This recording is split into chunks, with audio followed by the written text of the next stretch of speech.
as a secular republic with a very clear separation between religions and the state. I'm not really challenging that, but I'm saying that in prisons, that separation is moderated to some extent, necessarily so. But what are the really distinctive features of this system in France? And I should say that this is based on research that I did some years ago with colleagues in France, when we compared the treatment of Muslim prisoners in Britain and France. We spent quite a lot of time in French prisons at that point. So what are the distinctive features? First, the accreditation, the appointment of chaplains and unpaid assistants, religious assistants in prisons, is largely in the hands of politically appointed agents, the prefects to be precise. Each department, each major administrative area has a prefect, a political appointment.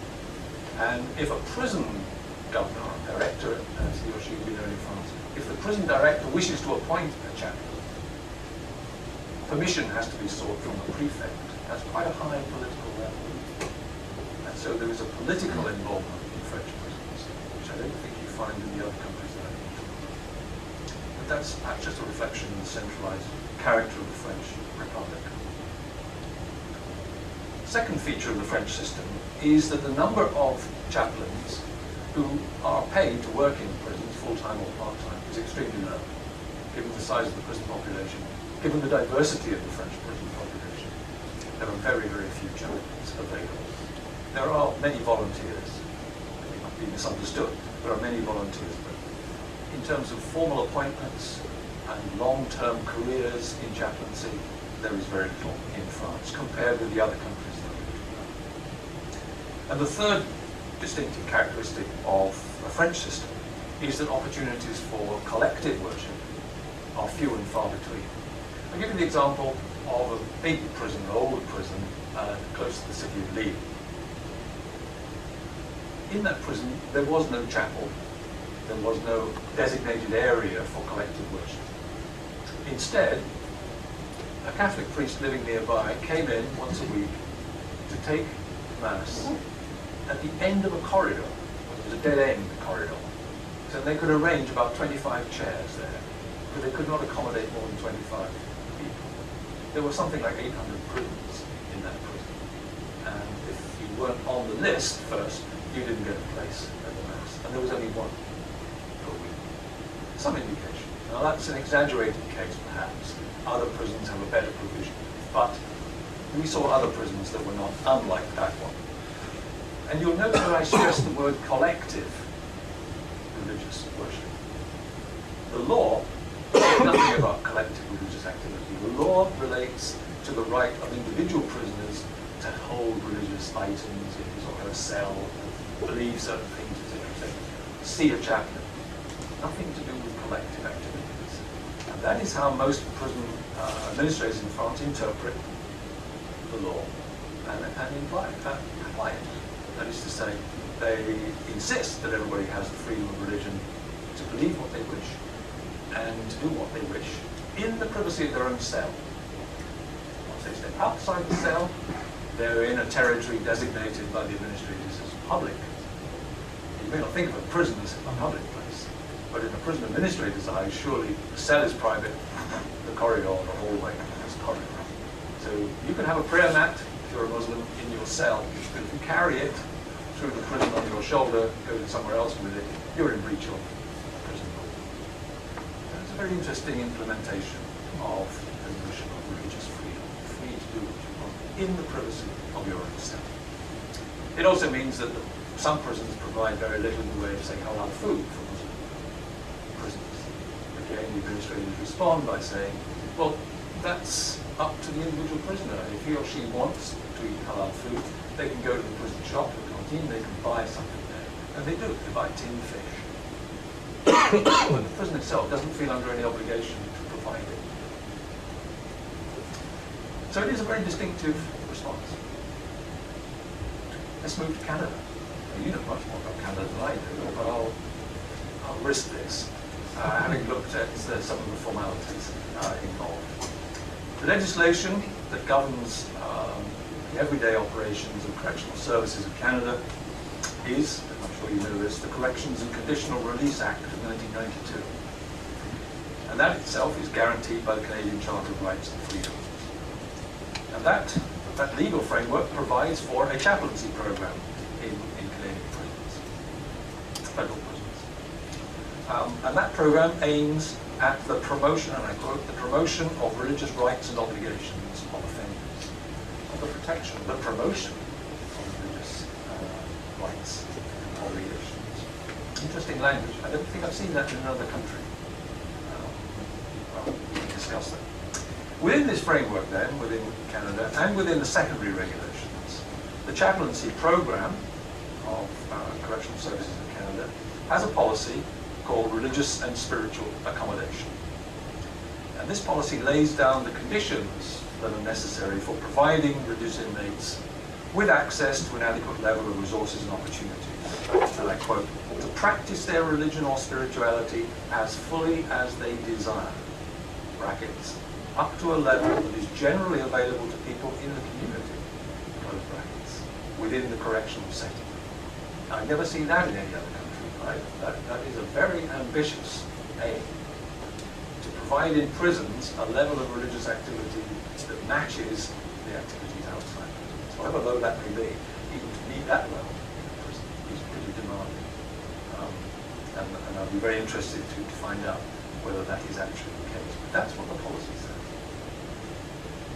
Now, in keeping with the Canadian Supreme Court's decision in 2004, the Syndicat Northcrest, Amsterdam case, in accordance with that, an inmate's claims to be a religious believer or to undertake religious practices can be lawfully assessed for his or her sincerity without reference to any objective evidence of religious convictions.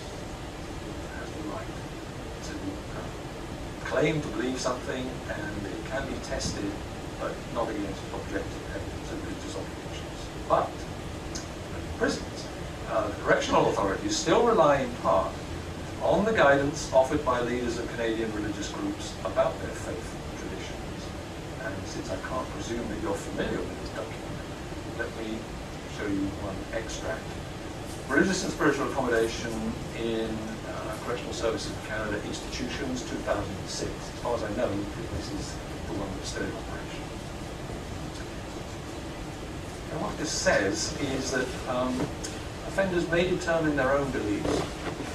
It's only when they lay claim to particular requirements based on their beliefs that CSC requires validation of those beliefs by an external religious representative. The faith community is the final authority on religious teaching and practice. I was surprised when I read that, because I knew about the Amsterdam case, and it seemed to me that this did not fit very well with that ruling. And I think there are echoes here of something that Winifred Sullivan has argued for, namely that the freedom of religion is impossible if it has to depend on the state's definition of religion. That's the bind that she sees these days in the United States. And I'm just wondering about that here in Canada. And indeed, a Canadian legal scholar, Richard Moon, has argued something similar, I think. Some years ago, he wrote that with the growth of religious diversity and agnosticism in Canada, religious neutrality in the public sphere seems like an impossibility. Again, highly provocative notion. And again, it's the prisons that bring us to the fore and sharpen the issue in question. It forced you to think, yeah, who does decide what is authentic in the way of religion? How do you decide what is authentic in religion if you're a prison administrator? You have to make that. You can't walk away from it. You've got prisoners and you're responsible for them 24/7.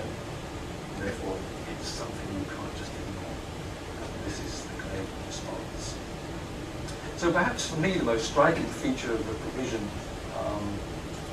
here is that the policy looks very generous, surprisingly generous in many ways. And yet, behind it is this sort of fallback position, this reserve position, that any validation of a claim by a prisoner has to be checked against some authority in a faith community outside.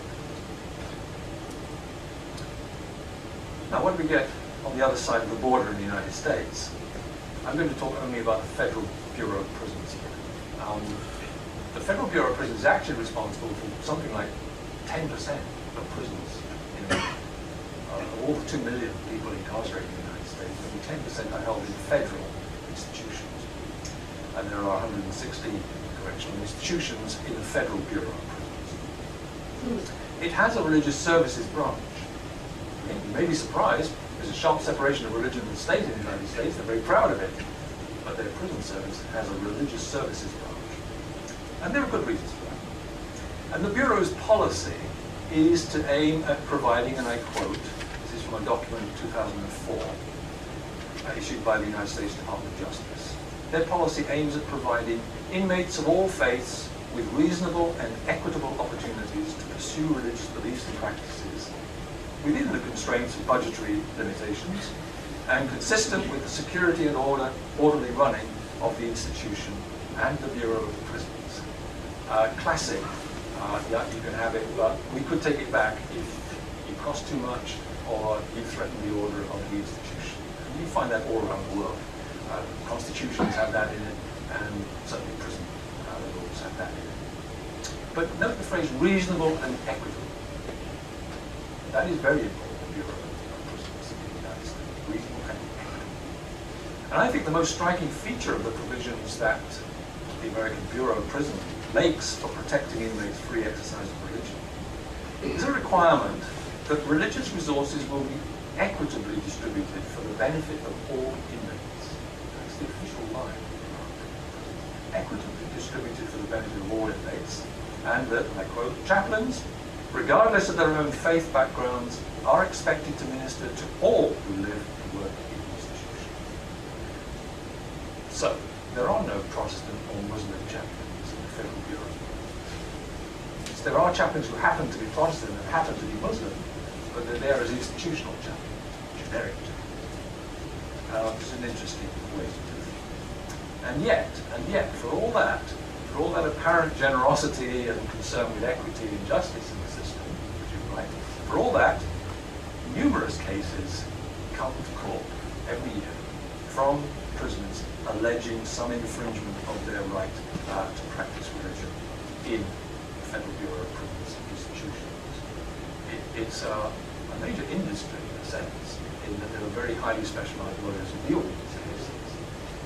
But there are a lot of them, which implies that there is some tension here that began between the policy and the practice that allows the prisoner to come with a grievance and to take it all the way through the legal system. And there are large books written about that. And I wonder whether this is because the policy of equitable treatment of all religions raises expectations too high. If you offer something that is reasonable and equitable to all, then everybody thinks they have a claim to it.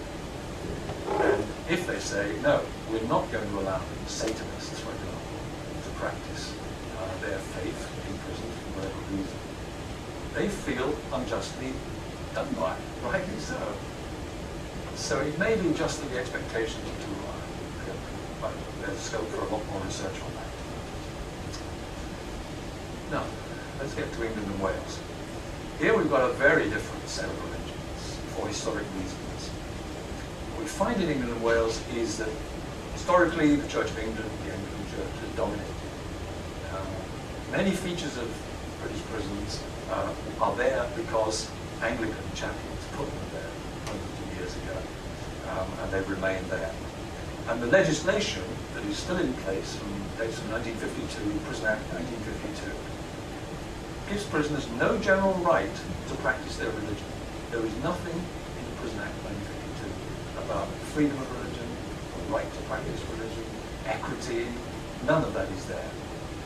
Instead, what it says, it gives to the Church of England chaplains the responsibility of conducting corporate worship services and other statutory duties.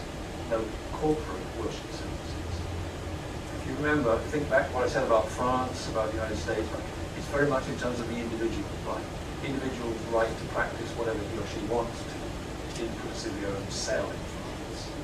In the case of England, it's corporate worship. It's such an Anglican doctrine. And it's right there at the heart of the Prison Act 1952.